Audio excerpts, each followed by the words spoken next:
FrugalSim videos are powered by Jetline Systems. Hello YouTube, this is Frugal, and today we're going to talk about Microsoft Flight Simulator again. Now the reason is, I put up a video a couple of months ago and I said that I was not excited about the announcement for Microsoft Flight Simulator 2020, and I gave a number of reasons for that. Chief among them is I know that, for example, Microsoft had a claimback clause in the entertainment license for FSX, and with Dovetail stopping development of their, what do they call it, Flight Sim World and Flight School, my concern was that Microsoft had simply done the entertainment clause claimback thing, and what they were planning to release was an updated version of Flight Sim World. There was that. Also, I believed that currently within the Flight Sim community, or the Flight Sim marketplace if you like, that we have some really great simulators out there which represent the current state of the art of flight simulation. Those of course being X-Plane 11, those being Aerofly FS2, Prepared, and of course DCS World. There were a number of other concerns I had as well, chiefly that this is a franchise that Microsoft quite publicly abandoned twice. They dropped FSX, they dropped Microsoft Flight, they left a lot of people kind of stumbling in the dark as to what they should do next in terms of their Microsoft supported platform. And I wasn't very happy with them coming back, and I couldn't understand their reasons for coming back. Well, to counter that, Microsoft invited me up to Seattle in the middle of September and sat me down along with a number of other journalists as well as YouTube creators and content creators and said, ask us your questions and take a look at the sim. So this is a video about that trip. This is a video about what I saw and what I heard. I actually did get hands-on time with the sim. We'll talk about all of that in a minute.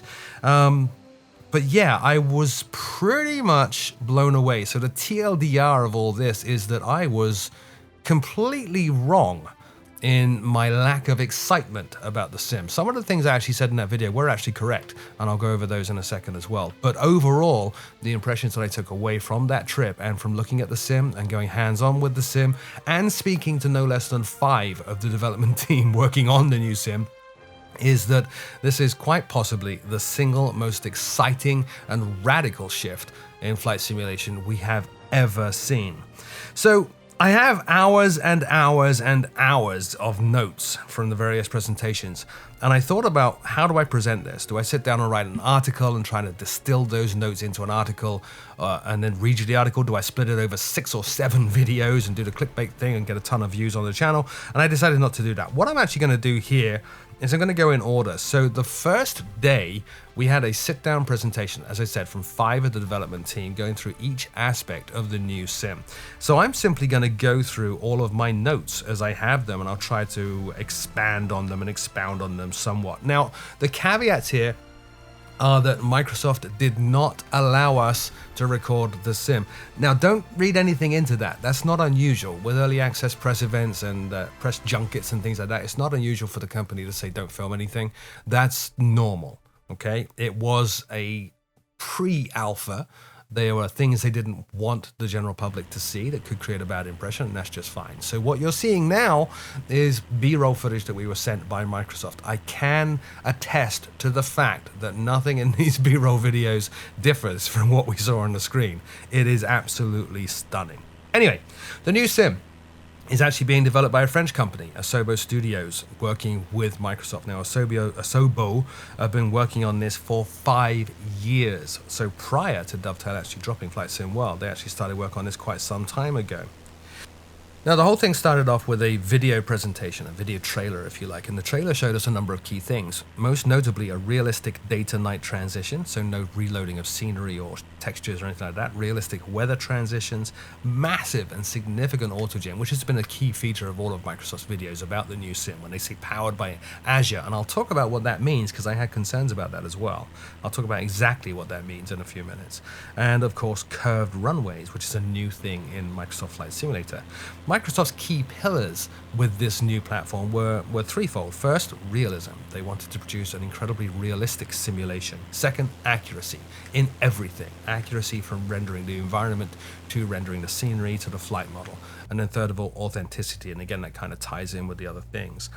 Now, the team working on this actually started working on it 5 years ago. It was a HoloLens demo, if you like, called Holo Tour, and it uses satellite imagery from Bing, 2 petabytes of data, in fact, with Azure powering the delivery of that data. But there's more to it than that, and again, I'll go into that in a minute. Now, our first presentation was from Lionel Fuentes, I hope I pronounced that right, which is the lead engine programmer. And he talked about how they adapted Asobo's existing procedural world engine called Fuel to handle planet scale stuff that we would need in Microsoft Flight Simulator. Now, as I said, the scenery is actually probably the most eye-catching part of the new sim. It is powered by Bing Maps.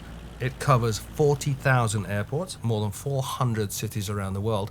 And what they did was, this is where the whole Azure thing comes in. They took the Bing Maps data and then they built an Azure AI layer on top of that. And that Azure AI layer looks at the satellite imagery from Bing and then extrapolates 3D models. So what you're seeing is absolutely jaw-dropping. You're seeing 3D models of the stuff that you would normally see in satellite imagery. And the key takeaway of that is that, as in their words, and I quote, VFR is now possible everywhere. The entire development team at Asobo who are working on the new sim actually took flying lessons, and it was key to them that they would be able to do VFR everywhere, and they can. And I kind of want to get ahead and talk about my experience flying the sim, but I'm going to hold that till the end, and we'll get into that. But all of us at the event had our jaws on the floor when we first started flying this, and I'll explain why shortly.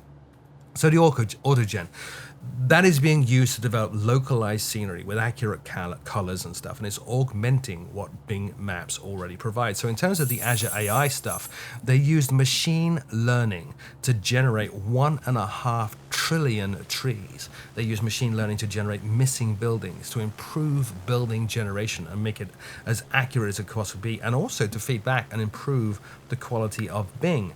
Now, obviously, with all this stuff being delivered over Azure AI and a network connection, my obvious questions, and I didn't go easy on Microsoft, incidentally, in the Q&A section, but my obvious questions were the connectivity requirements. Now, this is where my jaw first hit the floor.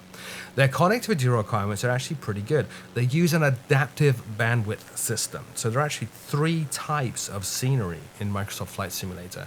There's fully cached, there's live, and then there's offline. So you can actually fly this offline. If you're online, then you're going to get the full set of data that you would want to see. So all the autogen stuff correctly and the satellite imagery correctly.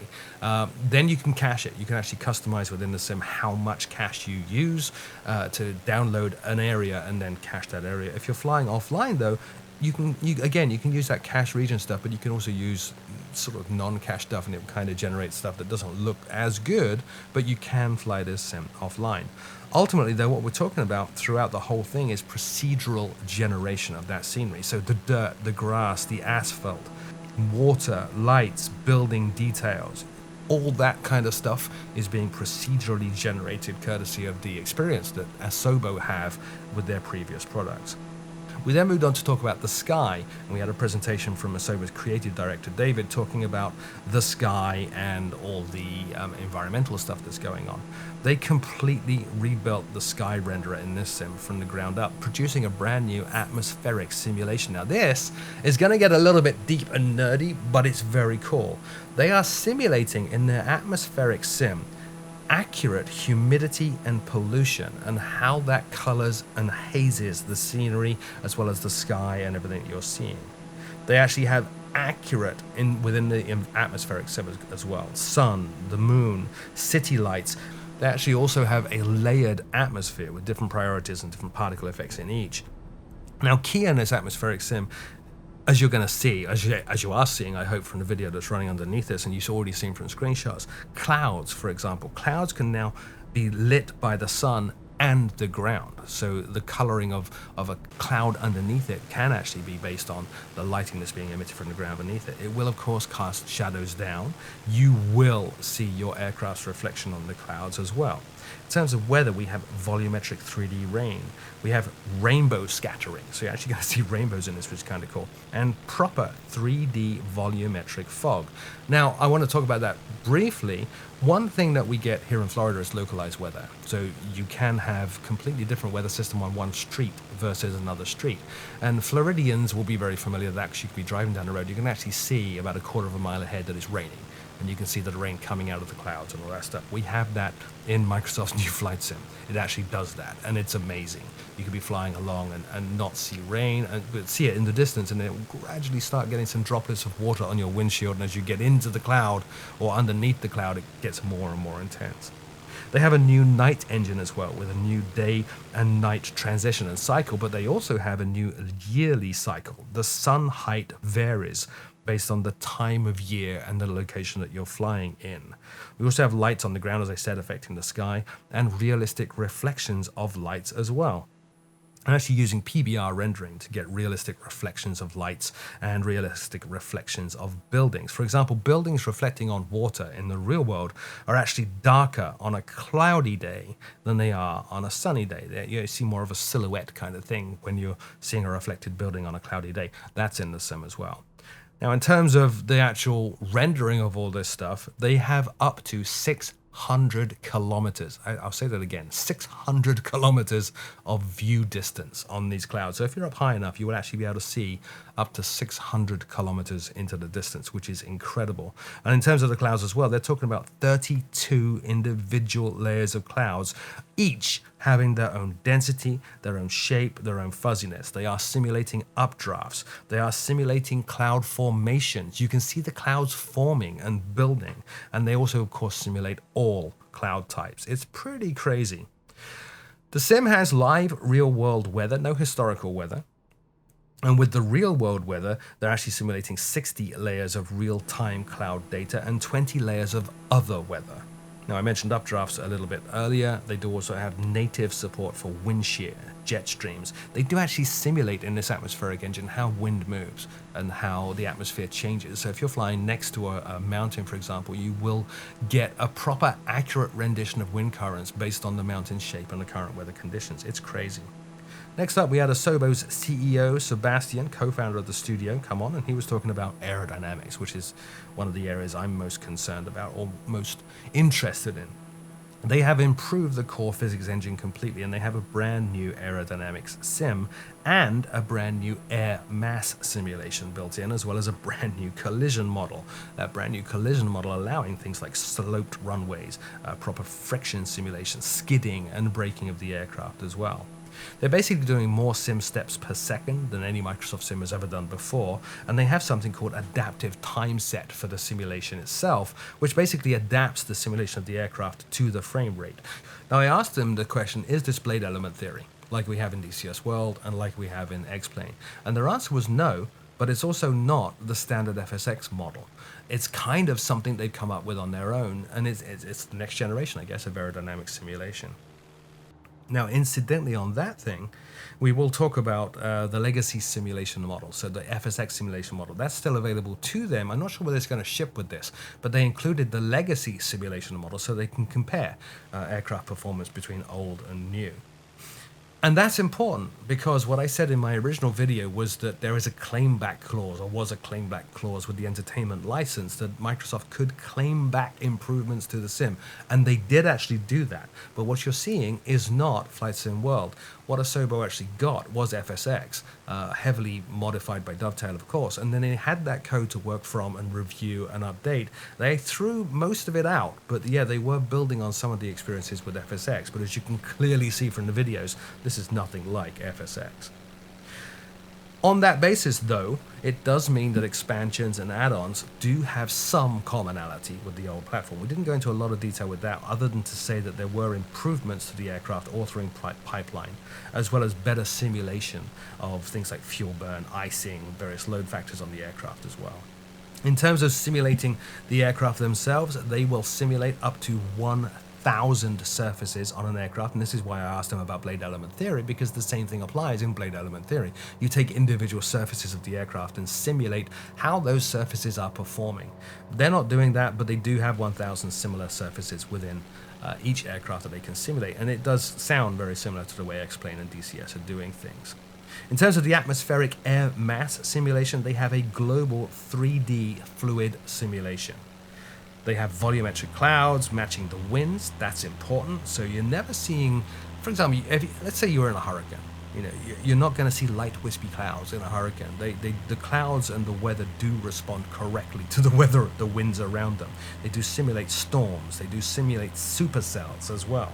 How that ties into the aerodynamics simulation is that they are accurate now to individual tiny parts of the aircraft being affected by the weather systems the aircraft are flying in. For example, if you were flying and suddenly you have an updraft hit the tip of the right wing, which is something we actually experienced on the day. We did actually go flying around the Seattle area, and I did experience that. We were in the wake trail of another aircraft, and it actually hit the right wing because it was kind of rotating, and the aircraft tipped over, and it was kind of a little bit worrying at the time. That's simulated. So you no longer have, for example, turbulence that will globally affect the entire aircraft. It will start at one part of the aircraft and end at another. It can affect just a part of the aircraft, and that's all simulated as well. Thermals and updrafts as well are also influenced by the ground shape that you're flying over. Next up, we had a presentation from Marshall, the co-founder of the company, and also the lead software engineer. He was talking about cockpits and data and things like that. They now have detailed analog instruments in the cockpits of the aircraft, as well as new simulated data and new lighting in the aircraft. We're talking about better default systems simulations, new glass cockpits in the aircraft, and a new AFCS and FMS for people developing airliners.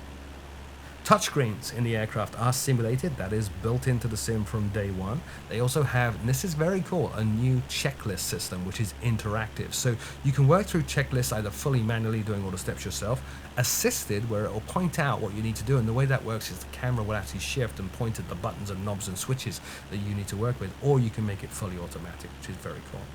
In terms of peripheral support, they have full peripheral support. Obviously, this is PC first high-end simulation, so they support every peripheral known to man, and a new calibration system as well as multi-displays. They also, incidentally, extended significantly the number of variables that the sim exposes. Now, this is important because we've always worked with tools like FSUI PC, which will take the simulator variables and let you tweak them and change them, all this kind of stuff. There are a lot more, and that's going to be very useful to the cockpit builders out there. He did also talk a little bit about the rendering engine, that it is a new PBR rendering engine. It is using 4K PBR materials. It does have screen space ambient occlusion built in, or SSAO, and it does have screen space shaders as well as cascading shadows. And in addition to all the visuals, a new improved audio system as well, with a real-time dynamic sound processor to enhance the realism. There's also a dynamic camera built in, which will actually accurately simulate head movement and all that good stuff. So that's a pretty good synopsis of what we covered in the, I guess, first half of the first day's presentations. After that, we were let loose on the sim itself. Now, quite often with these things, particularly if the developer or the publisher has said you can't film it, quite often with these things, you'll have a preset scenario set up. I'm sure you've read on other news sites about other games that they were given 60 minutes or something to play with a new game that's coming out, and it was in a preset scenario, and all the conditions were controlled and everything else. And I was expecting the same thing with the Microsoft Flight Simulator, and that's not the case. Microsoft were confident enough to tell everybody there, you can fly whatever you want. There are only 3 aircraft we could choose from. It was a TBM, a Cessna, and a DR400. But you can fly any one of those 3 wherever you want, at any time of day that you want to, or any time of year as well, with any weather conditions you want. They really gave us free reign. So the first thing that I did was fly out of Renton. We were actually staying in Renton, and the event was held at the flight school in Renton. Now, Renton, for those of you who are the uber nerds, know that Renton is the airfield that Boeing uses when they deliver or receive aircraft. So when they're delivering new aircraft or receiving them for service, they actually fly in and out of Renton. So we were flying out of there. And so what we did was we had a cached area that we were flying around, so not custom scenery, and this is key. None of what we were using, and you're actually seeing footage on the screen right now of that, flying in and out of Renton. We were allowed to fly out of there with cached, auto-generated scenery. And the first thing I did was I took off, and the night before, a few of us had gone out to dinner at a little fish place next to the hotel. So the first thing I did when I took off from Renton was look right. And looking right would show you a view of our hotel, but it would also show you a small dock and a pier type thing next to the fish restaurant. And I could clearly see that dock. I could clearly see the fish restaurant. I could clearly see the hotel. But this isn't just satellite imagery. This is what I was talking about with the Azure AI stuff, that Azure AI is building on the satellite imagery to give you 3D objects. So looking right, I saw a 3D objects, a set of 3D objects, which represented the hotel, which represented the dock, which represented that fish restaurant that we went to the night before. I actually paused the sim at that point and I grabbed, I think I went through 3 or 4 Microsoft representatives and asked every one of them the same question to see if any one of them were lying, which is, did you do anything custom with this? Knowing that we are here today at Renton, did you produce custom Renton scenery? And the answer was a uniform no. And if you don't believe us, go fly somewhere else. But it was stunning to be able to actually take off in the sim, look over and see key VFR landmarks. And this goes back to what they had said in the presentations about now it's possible to do VFR everywhere. To see key VFR landmarks that I was familiar with rendered in exacting detail was absolutely stunning. Really, really stunning. And of course you have all the other scenery elements as well, like those trees are 3D trees, all the buildings you see are 3D buildings, the vehicles you see moving around the roads are accurate, real 3D vehicles moving around the roads. It was absolutely jaw-dropping. So the next thing I did was I started to mess with the weather system. I thought, let's put some overcast stuff in here, let's put some rain in here. And as I mentioned earlier about the localized weather, I wanted to see rain in the distance, and I saw exactly that. I could see clouds up ahead that were raining, and I could clearly see from the cockpit of my aircraft that they were raining.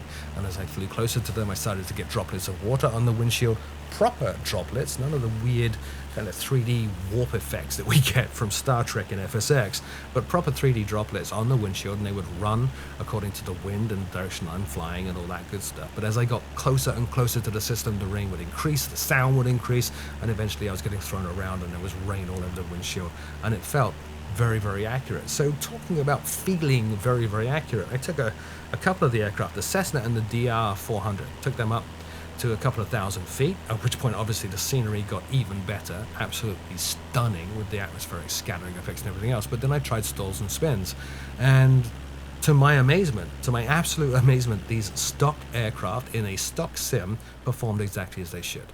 Stalls worked exactly as the way a Cessna stalls, and if I did put the aircraft into a spin, it was behaving exactly like it should. And if I let the spin develop, it was as tricky to recover from the spin as it should be if you allow a spin to develop in those aircraft. Let's talk about atmospheric scattering as well, and haze and pollution and humidity. Setting it to a hot day, you see hazing, you see humidity in the air, you see the distance, the scenery in the distance kind of fading out a little bit more than it would on a clear, crisp, cold day, which was incredible. You are seeing shadows of the clouds on the ground. You're seeing similarly at night reflections of the buildings and the roads and the lights on the ground up into the sky and onto the water.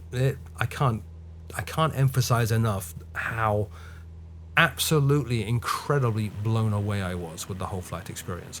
So then I took them at their word, and what I did was I repositioned the sim at Sanford, Orlando Sanford, which is close to here. I have flown out of there for real a number of times in GA aircraft, and I thought, oh no, let's try it. So I took off from Sanford, and I'm not exaggerating, I literally followed the roads all the way to my house. And my house is in the sim, rendered in 3D, as are all my neighbors' houses. Everything is 3D. And again, this comes back to the Azure AI-powered 3D extrapolation of satellite data. It's stunning. It's incredible. You can literally go anywhere in the world and see an accurate 3D representation of that part of the world. The kind of stuff that you would normally pay a lot of money to third parties to add into your sim is included for free as stock.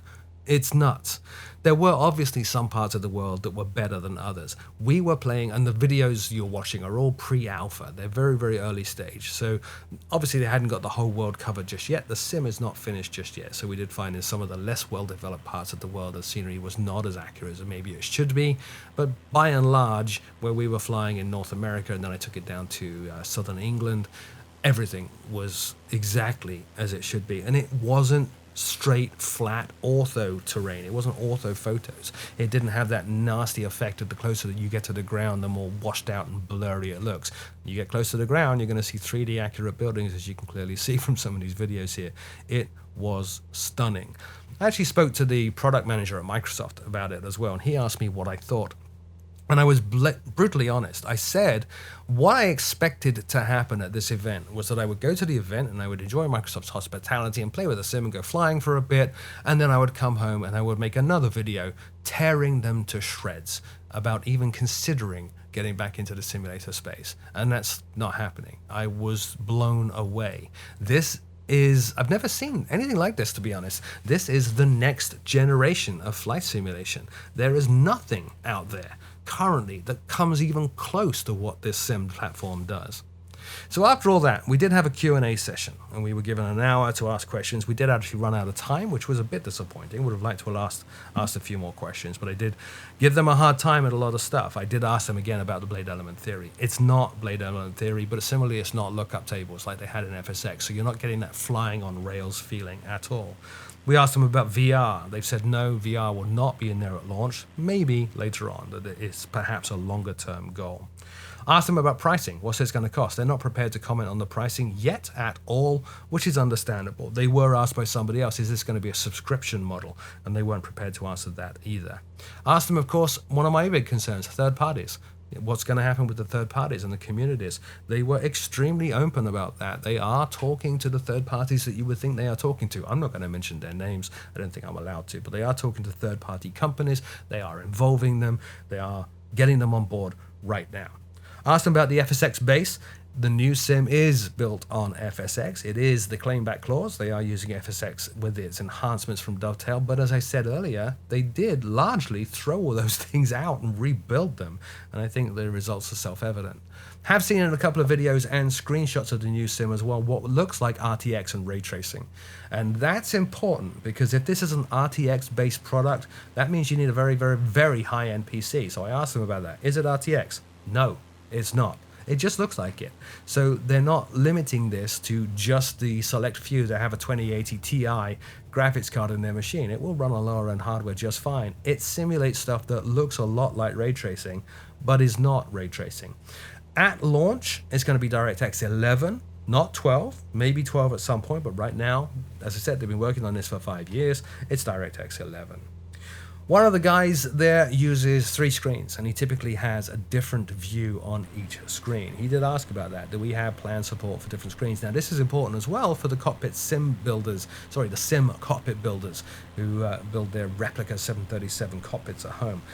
No, they do have planned support for that, but not right now. So I don't know whether that's going to be in there at release, but they are planning that. But it's just probably not going to be in there on day one. We did ask about multiplayer as well. Some of the screenshots we've seen do imply multiplayer. You do see multiple aircraft flying in formation. That is coming, yes. Shared cockpit. This is key. When the shared cockpit question was asked, the product manager did point out they are involved in the communities and the forums. They are keeping an eye on them all, everything from Reddit to AvSim and so on. They are paying attention to what people want. So shared cockpit is actually a maybe. Strangely, I think this is the first sim I've ever seen come out with, we're thinking about maybe doing shared cockpit, as opposed to a third-party add-on developer saying, here's shared cockpit in an add-on, isn't this cool? No one's done it before, but they're actually thinking about it in the sim. Not committing to do it on day one again, but they are thinking about it. We did ask about the types of aircraft you can fly. Yes, jets are coming. Yes, GA aircraft are in there. No, there is no commitment initially on helicopters. They may be coming at a later point, but right now, no. We did get into some of the details of the scenery as well. For those of you that have done Auto for XP on X-Plane, you'll know that if you want to eat up your disk space, you're going to go level of detail 18 or zoom level 18 on those auto photos. Most people do 16 or 17. The level of detail in the auto imagery in the sim right now, out of the box, is LOD 19. So it's absolutely stunning. Very, very, very high quality.